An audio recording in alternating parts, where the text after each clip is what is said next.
Hi friends, ஒரு cinema ஃபேனா, ஒரு விஜயனோட ஃபேனா, விஜயனோட ஸ்பீச்சு, விஜயனோட ஆக்டிவிட்டீஸ், டிவிக்கோட ஆக்டிவிட்டீஸ்லாம் பார்த்தா அப்பாடா அண்ணன் வந்து மறுபடியும் படம் நடிப்பார் அப்படின்னு தான் இப்போ தோணுது. ஏன்னா இந்த புஷி ஆனந்த், இந்த டிவிகே கட்சியோட இப்போ இருக்கிற நிர்வாகிகள், இந்த ஆதவ அர்ஜுன்லாம் வச்சுக்கிட்டு விஜயனை வந்து இந்த மாதிரி பாலிடிக்ஸ் பண்ணால் இப்போ முற்றுதல் தான் நிற்கணும். வேறு என்ன பண்ண முடியும்? நான் ஒரு டிபேட் பார்த்துருந்தேங்க. அந்த டிபேட்டில் பத்திரிகையாளர் வந்து என்ன கேட்குறாரு, ஒரு 5 கொள்கை வந்து தப்பான கொள்கை எடுத்து சொல்லுங்கள் அப்படின்னு சொல்கிறாங்க. அந்த டிவிக்கு நிர்வாகி பிதறும் முடிக்கிறாரு.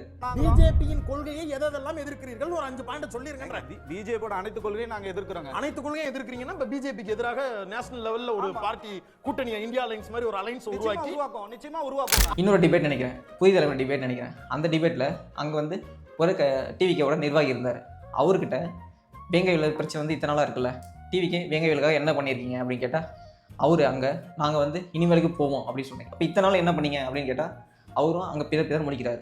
அது இல்லாமல் இந்த யூடியூப்பில் வந்துட்டு எல்லாத்தையும் பேசுவார்ல, பாலிடிக்ஸு, சினிமா எல்லாத்தையும் அறகுறையே பேசுவார்ல ராஜ்மோகன், அவர் கூட்டிகிட்டு வந்து டிவிக்கு சார்பாக லூஸ்தனமாக பேசிகிட்டு இருக்காங்க மீடியாவில்.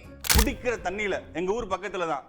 சரி, இப்போ இந்த கேள்வி இருக்குல்ல, விஜய் அவர்கள் வந்து களத்துக்கு வேங்கை வயலுக்கு போனாங்களா இல்லை விசிகா? உறுதியாக நாங்கள் போவோம். நாங்க நான் என்ன சொல்றேன்னா, நீங்க தீர்மானம் போட்டாங்களா? இல்ல அதுல வன்கொடுமை தடுப்பு சட்டம் குறித்து ஒரு தீர்மானம் இருக்கா? என்ன சொன்னாங்க? நாங்க செஞ்சோம். ஆணவ கொலை தடுப்பு சட்டம் வேணும்னு ஒரு தீர்மானம் இருக்கா? வேங்கை வயல் பிரச்சனைக்கு ஒரு தீர்மானம் இருக்கா? ஒண்ணுமே கிடையாது. டிவிக்கோட பொதுச் செயலாளர்னு ஒருத்தர் இருக்காருல்ல, புஷி ஆனந்த், அவரை பார்த்தா இன்னும் பரிதாபமா இருக்கு. அவர் என்னன்னா, அந்த காலத்துக்கு கிட்டத்தட்ட ஒரு 50 வருஷத்துக்கு முன்னாடி பாலிடிக்ஸ் பண்ணவங்க கூட கரெக்டாக பண்ணியிருப்பான். இவரு விஜய்ன்ற பேரை சொல்லாம தளபதினு மட்டும் தான் அவர் சொல்லுவாராம். தளபதி பேருடையவர்களே, கந்தர்கோட்டை பிரசாத் சுரேந்தர் அவர்களே, குன்றத்தூர் கோயில் கர்ணா தளபதி பேருடையவர்களே, குப்பை எடுத்து வந்து ரோட்ல அவரே கொட்டிட்டு அதை வந்து கிளீன் பண்ற மாதிரியான போஸ்ட்லாம் கொடுத்துட்டு ஒரு பொதுச் செயலாளர் ஒரு கிரிஞ்சி, அல்ட்ரா கிரிஞ்சி பாலிடிக்ஸ் பண்ணிட்டு இருக்காங்க டிவிக்கு. ஏற்கனவே குவித்து வைக்கப்பட்டிருந்த குப்பைகளில் மீண்டும் குப்பைகளை அள்ளி அந்த குப்பை மீதே போட்டதோடு மட்டும் இல்லாமல் இப்போ கட்சி பேரை வந்து ஸ்டார்ட் பண்ணி கட்சி இதுதான் அப்படின்னு சொல்லி பிப்ரவரிலேருந்து கிட்டத்தட்ட பல மாதம் ஆயிடுச்சு. இந்த பல மாதத்துலேயே இந்த கட்சியோட கொள்கை இதுதான் சொல்லிட்டு அவங்க கேடர்ஸை வந்து இவங்க ட்ரெயின் பண்ணியிருந்தாவே அவ்வளோ பேர் வந்துருப்பாங்க. எதுவுமே பண்ண மாட்டிருக்காங்க. இதை விட ரொம்ப முக்கியமான விஷயம் என்னன்னா, இந்த டிவி டிபேட்ஸ் வராங்க, டிவி கேட்குறாங்க, அவங்களாம் யாராக இருக்காங்கன்னு பார்த்தா ஏற்கனவே இங்கே வந்து டிஎம்கே, ஏடிஎம்கே, இப்போ வந்து தேமுதிக கட்சியெலாம் இருக்காங்களே, அவங்க அங்கே வந்து வேலையெல்லாம் வந்திருப்பாங்க. அதாவது அங்கே வந்து ஒரு எம்எல்ஏ இருக்காருன்னா அவர் கீழே வேலை பண்ணியிருப்பாங்க. இப்போ வந்து ஒரு மினிஸ்டர் இருக்காருன்னா அவர் கீழே பிஏ வந்திருப்பாங்க. அந்த ஆளுங்க தான் வந்து டிவிக்கே உட்காந்துக்கிட்டு நாங்கள் வந்து டிவிக்கேவோட மெம்பர்ஸ் அப்படின்னு பேசிகிட்டு இருக்காங்க. விஜயனாவோட ஒரு கட்சி நிர்வாகி என்ன பேசுகிறாருன்னா, நியூஸ் சேனல் டிபேட்ஸில் வந்துட்டு விஜயனாவோட 69 படம் இருக்குல்ல, அந்த 69 படமும் ஒரு படமும் அவ்வளோ கருத்து வந்து மக்களுக்கு சொல்லுது, அந்த கருத்துலாம் சேர்த்தா அதுவே ஒரு பெரிய பொலிட்டிக்கல் ஐடியாலஜி அப்படின்னு பேசிகிட்டு இருக்காரு. இன்றைக்கி இதெல்லாம் பார்த்தா என்ன இருக்குதுன்னா, டிவிக்கேவையும் விஜயனாவும் எங்கே போய் நிறுத்த போகிறாங்களோ, என்னென்ன பண்ண போகிறாங்களோ, இவங்க என்னென்ன காமெடிலாம் பண்ண போகிறாங்களோ அப்படின்னு தோணுது. இப்போ விஜயனா என்ன சொல்கிறாரு மேடையில், விசிலடிச்சா குஞ்சுங்களாக இருக்காதிங்க அப்படின்னு சொல்லிட்டு அவரோட மேடையில் சொல்கிறாரு. ஒரு முக்கியமான பொலிட்டிக்கல் பார்ட்டியாக விசிக்க இருக்காங்க, அவங்கள வந்து நம்ம கூட எடுத்து வந்தால் நல்லதாக இருக்கும் அப்படின்னு சொல்லிட்டு அவர் பேசுகிறார். இந்த டிவிக்கேயில் இருக்கிற இந்த சின்ன சின்ன வாண்டு பசங்களாம் என்ன பண்ணுறாங்கன்னா, திரும்ப ஏதாவது ஒரு போஸ்ட் போட்டிருந்தாங்கன்னா, திரும்ப ஏதாவது நியூஸ் வந்துச்சுன்னா அந்த இடத்துல போய் திரும்ப திட்டிகிட்டு இருக்காங்க.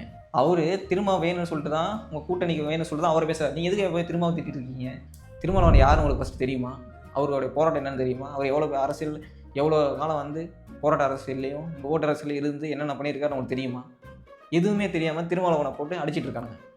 இதை விட மிகப்பெரிய ப்ராப்ளம் என்னன்னா, இப்போ ஆதவ அர்ஜுனான்ற கேரக்டர் 2014 மோடிக்கு தேவையான ஸ்ட்ராட்டஜியை உருவாக்கினாங்க. என்னன்னா, குடும்ப ஆட்சியும் ஊழலையும் நம்ம எதிர்த்தா ஆட்சிக்கு வந்துடுவோம் அப்படின்னு சொல்லிட்டு ஒரு பிளானை போட்டு கொடுத்தாங்க. பிஜேபி அங்கே வின் பண்ணிட்டாங்க.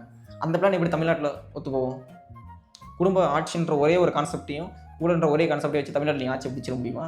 இங்கே தாவேகாவோட மிகப்பெரிய பிரச்சனை என்னன்னா, அந்த கட்சியோட நிர்வாகிகள் தான். என்னன்னா, அவங்க எல்லாருமே ஏற்கனவே எந்த கட்சியிலேருந்து வந்திருக்காங்கன்னா, இங்கேருந்து சின்ன சின்ன கட்சியில் இருக்காங்களே, அது இல்லாமல் டிஎம்கே, ஏடிஎம்கேல ஒரு சின்ன சின்ன பொறுப்பில் இருந்திருப்பாங்களா, அவங்க தான் வந்து தாவேகால தஞ்சம் அடைஞ்சிருக்காங்க.